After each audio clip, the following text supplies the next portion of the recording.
सारेगामा कारवां mini भक्ति। जय श्री कृष्ण। भगवत गीता सप्तम अध्याय। अथ सप्तमोध्याय ज्ञान विज्ञान योग। गीता के हर अध्याय में कुछ ऐसी बात है जो हमें हमारे जीवन का मतलब समझाती है। इस 7वें अध्याय में कृष्ण हमें बताएंगे कि ज्ञान क्या होता है और विज्ञान क्या होता है। आइए दोस्तों, मैं शैलेंद्र भारती आपका स्वागत करते हुए इसका प्रारंभ करता हूं। जय श्री कृष्ण। श्री भगवानुवाच मय्यासक्तमनः पार्थ योगं युञ्जन्मदाश्रयः असंशयं समग्रं मां यथा ज्ञास्यसि तच्छृणु। श्री भगवान बोले, हे पार्थ, अनंत प्रेम दिखाते हुए तू मुझको अपने मन में रख। सच्चा भाव रखते हुए योग में लगा रहे।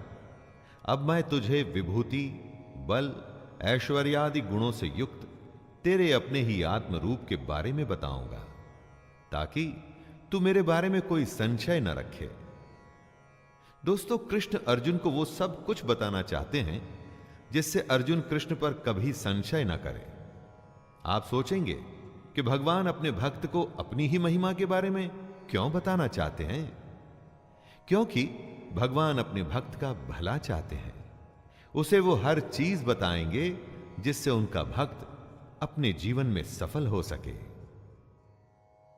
ज्ञानं तेहं सविज्ञानम् इदं वक्ष्याम्यशेषतः यज्ञात्वा नेह भूयोऽन्यत् ज्ञातव्यमवशिष्यते। कृष्ण अर्जुन को तत्व ज्ञान देंगे। इस तत्व ज्ञान में जो भी विज्ञान है उसे भी कृष्ण अर्जुन को बताएंगे। ये तत्व ज्ञान आखिर है क्या? ये वो ज्ञान है जिसको जानने के बाद संसार में फिर और भी कुछ जानने योग्य शेष नहीं रह जाता। परम तत्व परमात्मा की जानकारी को ही ज्ञान कहते हैं। यही सबसे बड़ा ज्ञान होता है। इसीलिए कृष्ण अर्जुन को अपने बारे में बताएंगे, और इसीलिए ये जानने के बाद अर्जुन के मन में किसी भी तरह की शंका नहीं रह जाएगी। एकदम सही बात है दोस्तों। भगवान के बारे में जानने के बाद और कुछ जानने को बचता ही कहां है। मनुष्याणां सहस्रेषु कश्चिद्यतति सिद्धये यततामपि सिद्धानां कश्चिन्मां वेत्ति तत्त्वतः। कितने ही लोग दुनिया में पूजा पाठ करते हैं, परंतु हजारों मनुष्यों में कोई विरला ही होता है जो मुझे प्राप्त करने के लिए यत्न करता है।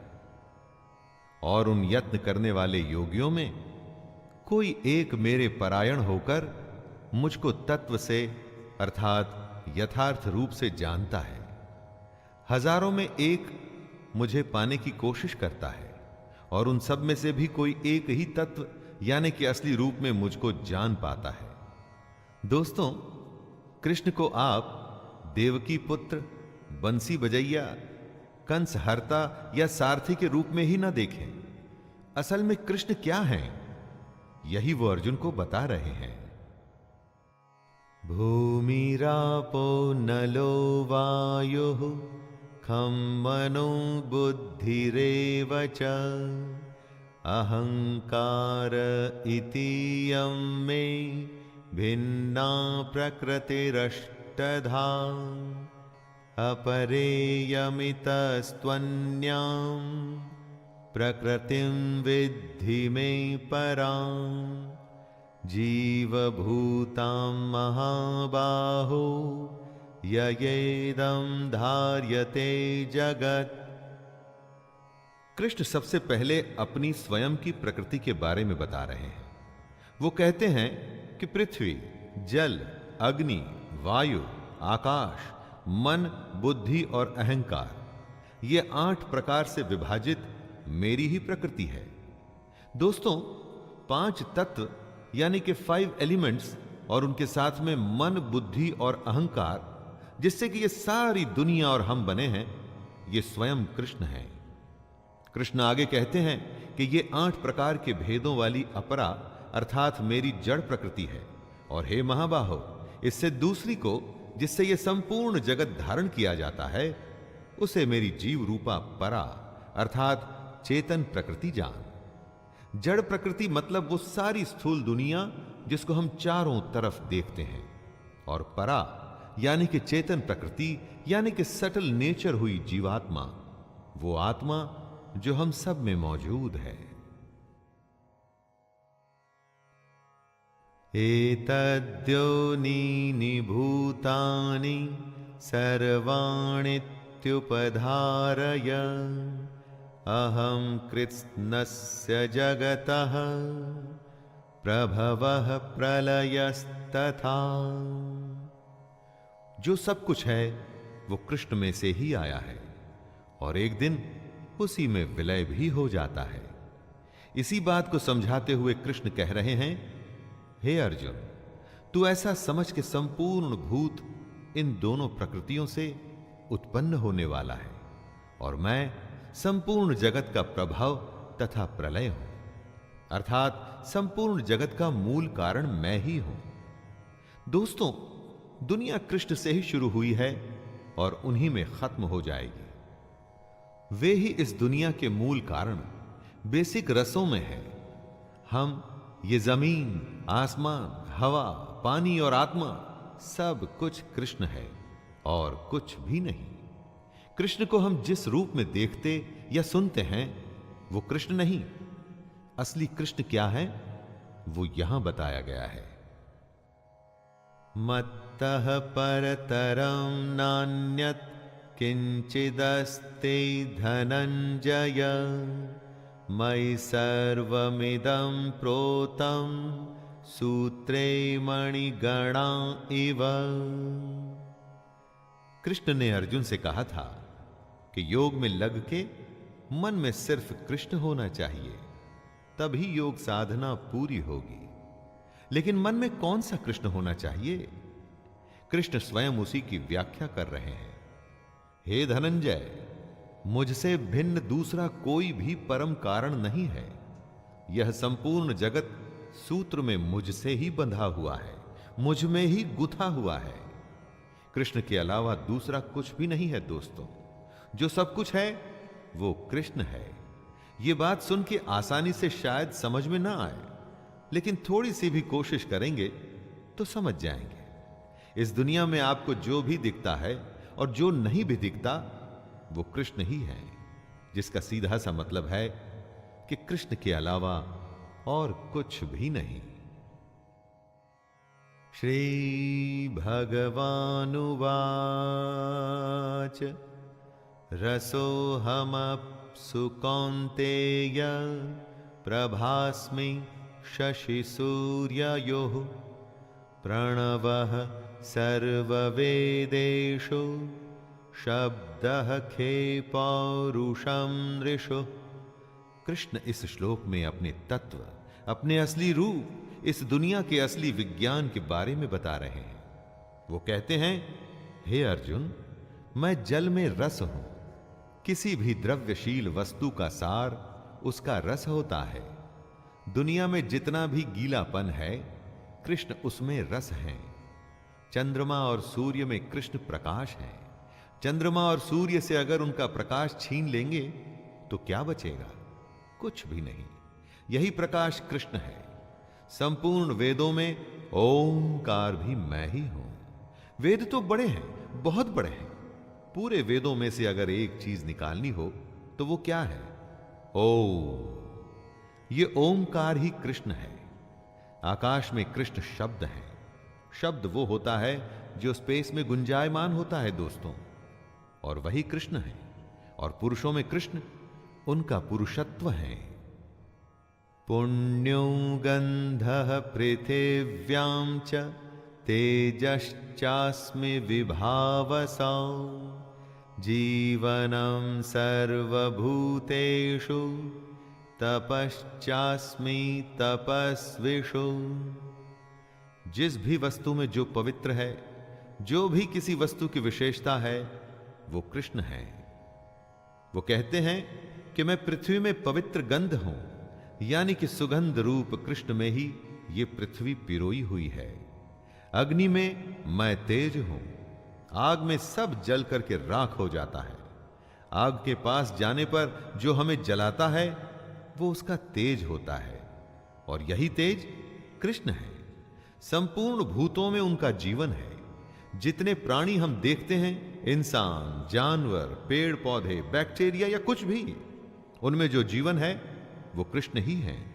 और तपस्वियों में वो तप है। तपस्वियों का तप उसकी सबसे बड़ी शक्ति होती है दोस्तों, और वो तप कृष्ण ही है।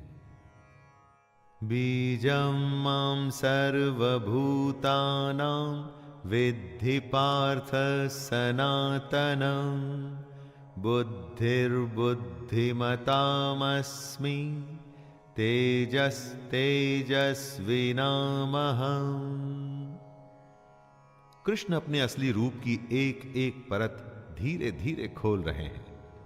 वे आगे कहते हैं, हे अर्जुन, तू संपूर्ण भूतों का सनातन बीज मुझको ही जान ले।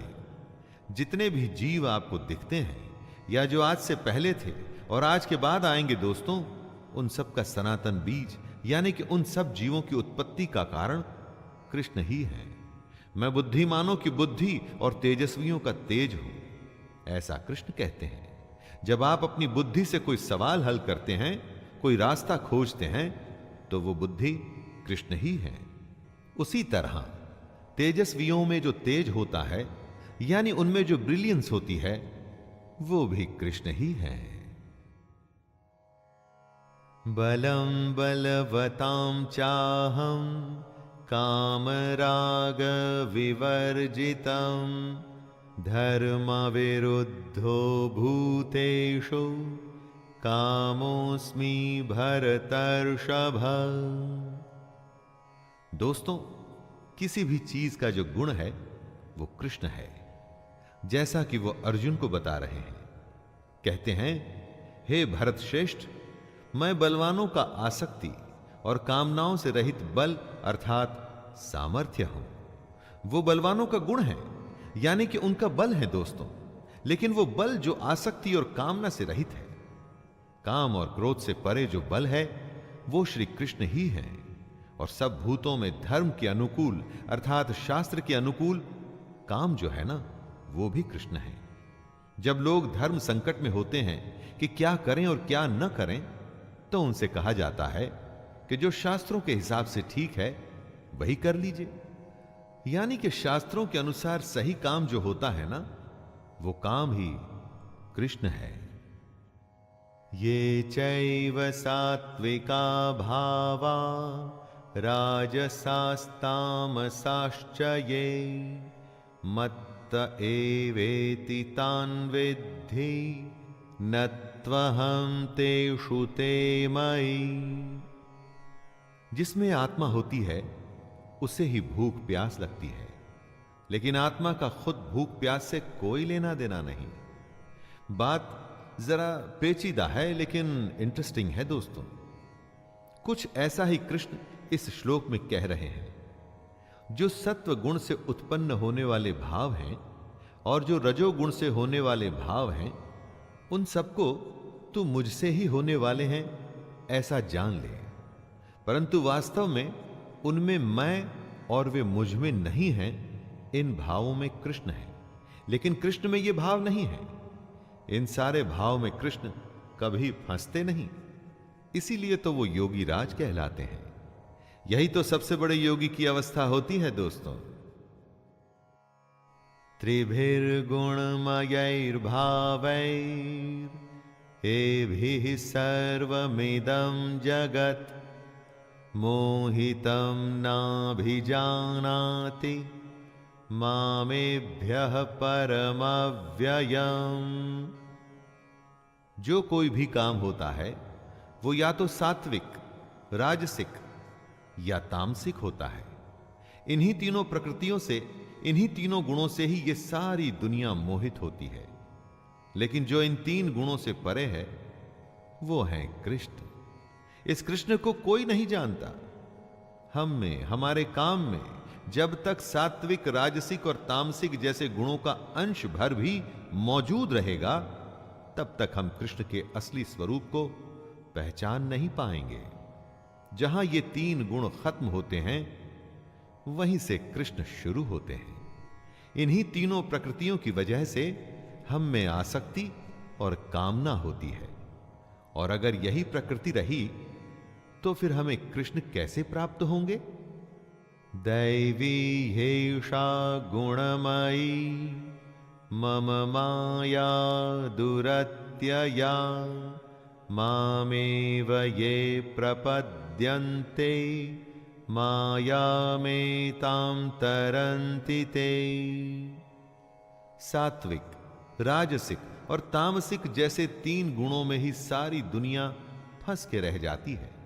वो कृष्ण के असली स्वरूप को कभी पहचान नहीं पाती। और वो इसलिए क्योंकि ये तीनों मिलके ही माया बनाते हैं। और माया से कौन बच पाया है? माया तो महा ठगनी होती है दोस्तों।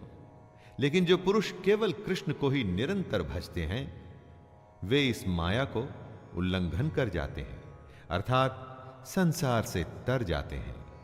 इस माया के चक्कर से कोई नहीं बच पाया है सिवाय उनके जो हमेशा कृष्ण को अपने मन में रखते हैं। ऐसा ही करने को कृष्ण अर्जुन से और हम सबसे कह रहे हैं। न मां दुष्कृतिनो मूढ़ाः प्रपद्यन्ते नराधमाः माययापहृतज्ञाना आसुरं भावमाश्रिताः। ऐसे कौन लोग हैं जो कृष्ण को नहीं भजते? तो आइए सुनते हैं, स्वयं कृष्ण बता रहे हैं कि माया द्वारा जिनका ज्ञान हरा जा चुका है, ऐसे असुर स्वभाव को धारण किए हुए मनुष्यों में नीच, दूषित कर्म करने वाले मूढ़ लोग मुझको नहीं भजते।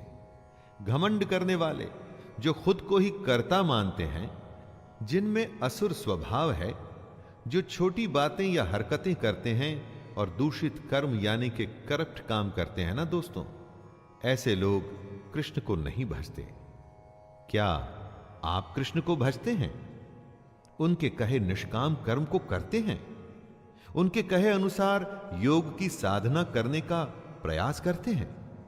अगर नहीं करते तो आपको अपने बारे में सोचना पड़ेगा। चतुर्विधा भजन्ते मां जनाः सुकृतिनोऽर्जुन आर्तो जिज्ञासुरर्थार्थी ज्ञानी च भरतर्षभ।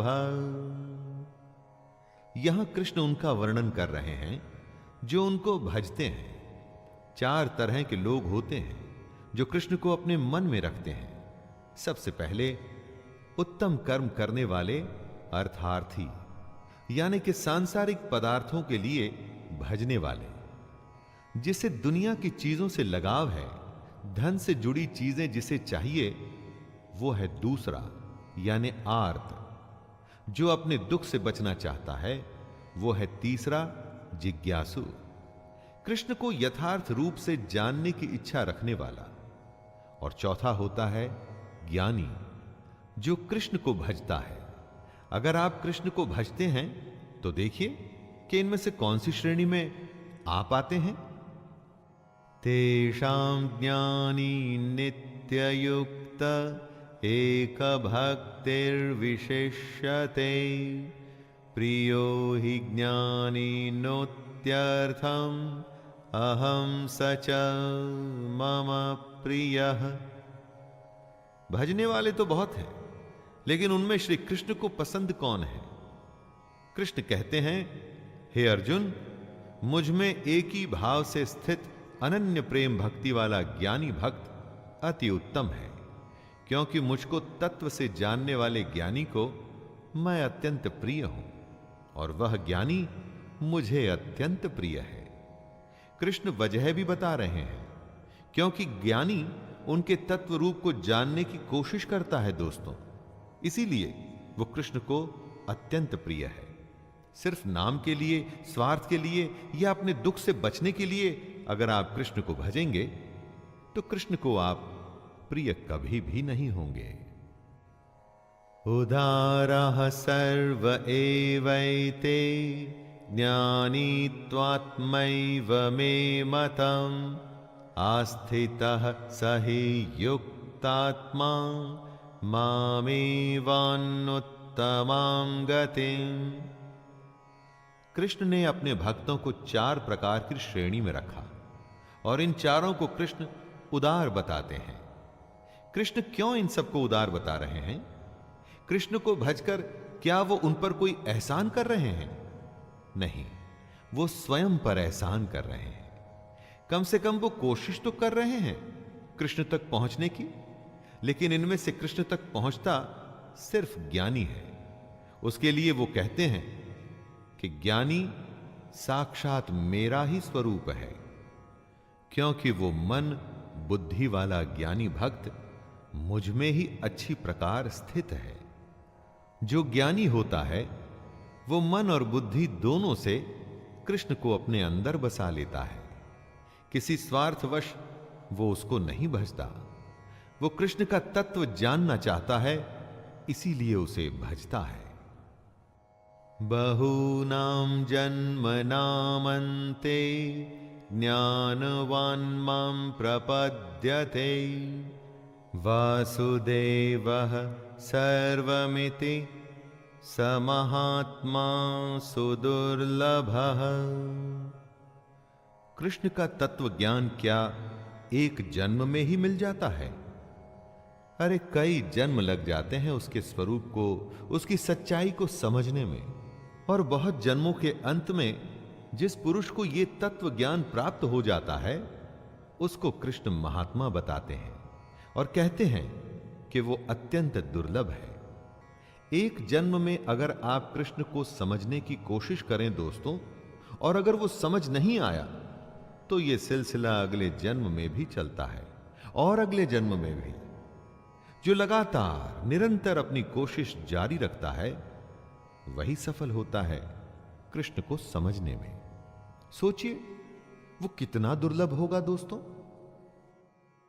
कामैस्तैस्तैर्हृतज्ञानाः प्रपद्यन्तेऽन्यदेवताः तं तं नियममास्थाय प्रकृत्या नियताः स्वया। अपने भोगों और कामनाओं की वजह से हर जन्म में हमारे संस्कार जमा होते रहते हैं। इन्हीं जमा हुए संस्कारों से हमारा स्वभाव बनता है और इसी स्वभाव की वजह से हम अपने देवता चुनकर उनकी पूजा करते हैं। आपकी प्रकृति एक ही जन्म में खत्म नहीं हो जाती, कई जन्मों का खेल होता है ये। हर जन्म में आप पाप पुण्य का लेखा जोखा बना के जाते हैं, इसी से आपका स्वभाव बनता है और आपको अपना देवता चुनने पर मजबूर करता है।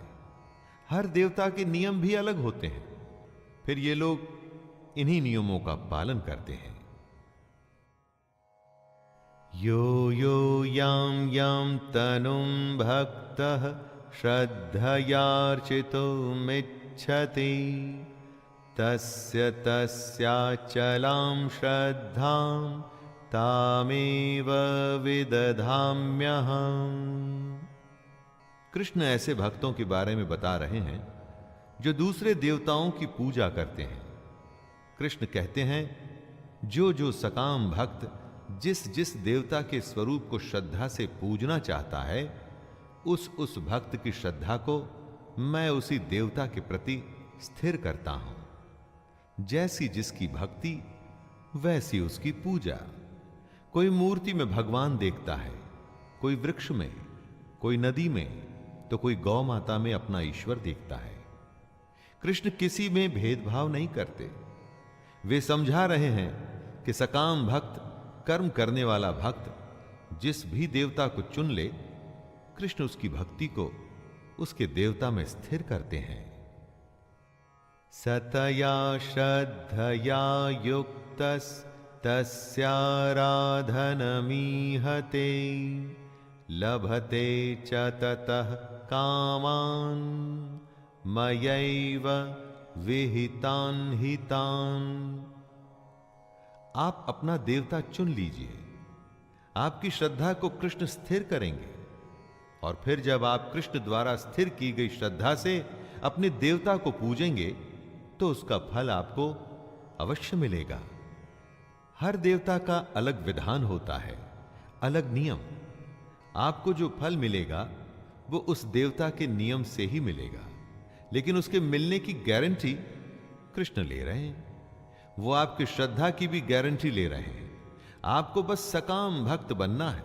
इसका मतलब ये मत समझ लीजिएगा कि सब काम छोड़ करके सिर्फ भक्ति में लग जाना है। अपना काम अच्छे से करिए। उस अच्छे काम को पूरा करने की गारंटी कृष्ण की है दोस्तों। अंतवत्तु फलम तेषां तद्भवत्यल्पमेधसां देवान् देवयजो यान्ति मद्भक्ता यान्ति मामपि।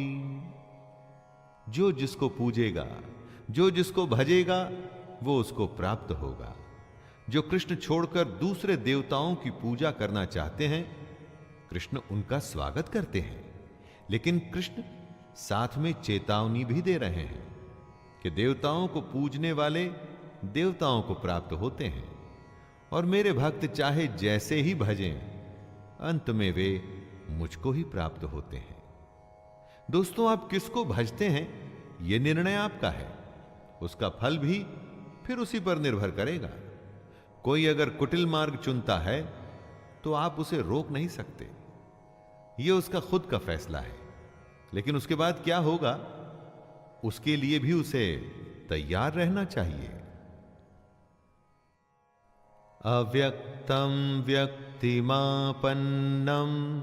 मन्यन्ते माम बुद्धयः परं भावमजानन्तो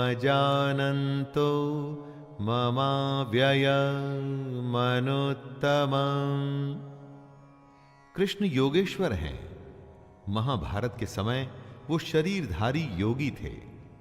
समझदार लोग कृष्ण के अव्यक्त रूप को समझने की कोशिश करते हैं, लेकिन बुद्धिहीन पुरुष उनको मनुष्य मानते हैं। इस श्लोक में कृष्ण इन दोनों के बीच का फर्क बता रहे हैं।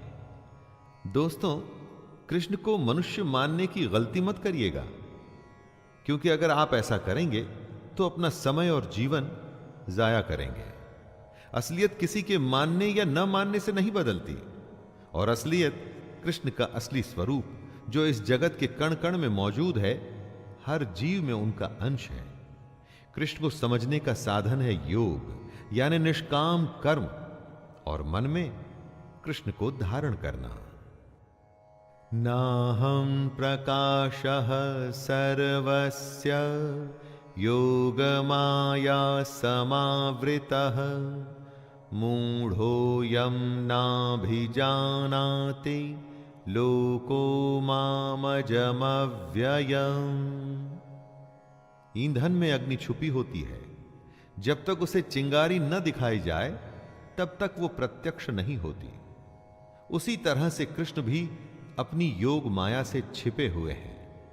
अज्ञानी जन समुदाय जन्म रहित अविनाशी परमेश्वर को नहीं जानता, अर्थात वो कृष्ण को जन्मने और मरने वाला समझता है। लेकिन ज्ञान या योग वो चिंगारी है जिससे कृष्ण प्रत्यक्ष हो जाते हैं। रास्ता दिखाने वालों की भी कमी नहीं होती दोस्तों, और गुमराह करने वालों की भी नहीं। अज्ञानियों से वास्ता रखेंगे तो हमेशा गुमराह होंगे, क्योंकि उनके सोचने का तरीका ही गलत होता है। इसी गलत तरीके के बारे में कृष्ण ने इस श्लोक में बताया है। वेदाहं समतीतानि वर्तमानानि चार्जुन भविष्याणि च भूतानि मां तु वेद न कश्चन। जिस दुनिया में हम हैं वो कई जन्मों का खेल है। हम पहले भी थे और आगे भी रहेंगे। इस बारे में कृष्ण कहते हैं, अर्जुन, बीते हुए समय में, वर्तमान में और आगे होने वाले सब समय को मैं जानता हूं, परंतु मुझको कोई भी श्रद्धा भक्ति रहित पुरुष नहीं जानता। क्या हुआ था, क्या हो रहा है और क्या होगा, ये सब कृष्ण जानते हैं। लेकिन अज्ञानी जो श्रद्धा या भक्ति से दूर हैं, वो नहीं जान पाते। दोस्तों, यहां भक्ति को पूजा पाठ से मत लीजिएगा। अगर आप अपने निष्काम कर्म के प्रति समर्पित नहीं हैं, पूरे मन से उसमें नहीं लगे हुए हैं, तो कृष्ण के कहे अनुसार आप अज्ञानी हैं।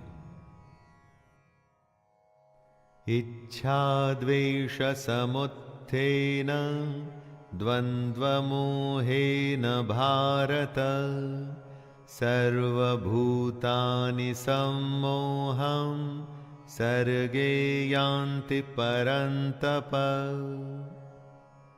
ऐसी क्या वजह है कि कोई भी कृष्ण के असली स्वरूप को जान नहीं पाता? वो इसलिए कि हम में से हर किसी में इच्छा और द्वेष से उत्पन्न मोह मौजूद है। ये मोह ही हमें अज्ञानी बनाता है। किसी से प्यार, किसी से झगड़ा, किसी का बुरा चाहना या किसी के लिए सब कुछ कर देना, इच्छा और द्वेष के यही तो सारे खेल होते हैं। इन सब के चलते क्या आपको लगता है कि आप इस दुनिया की सच्चाई को जान पाएंगे? पहले हम सबको अपने इस उथले रवैये से बाहर निकलना होगा। अपने अंदर की इच्छा और द्वेष को खत्म करना होगा। तभी हम सब लोग कृष्ण के स्वरूप को पहचान पाएंगे। येषां त्वन्तगतं पापं जनानां पुण्यकर्मणां ते द्वन्द्वमोहनिर्मुक्ता भजन्ते मां दृढ़व्रताः। निष्काम भाव से श्रेष्ठ कर्मों को करते हुए जिन पुरुषों का पाप नष्ट हो गया है, वे इच्छा और द्वेष से पैदा हुए द्वंद्व से छूटकर मुझको सब प्रकार से भजते हैं। कृष्ण ने ऐसे लोगों के बारे में बताया है जो अज्ञानता के चक्कर से निकलते हैं, जो दुनियादारी को छोड़ उससे ऊपर उठ अपनी और ईश्वर की सच्चाई जानना चाहते हैं। ऐसा करने का सीधा सा रास्ता है दोस्तों, निष्काम कर्म, जिससे कि पाप कटेंगे। पाप कटने से मन में इच्छा और द्वेष जैसे भाव खत्म होने लगते हैं। इन भावों के खत्म होने पर मन में कृष्ण का भाव आता है और फिर आप बेहद पास हो जाते हैं कृष्ण के, उसके स्वरूप को जानने के।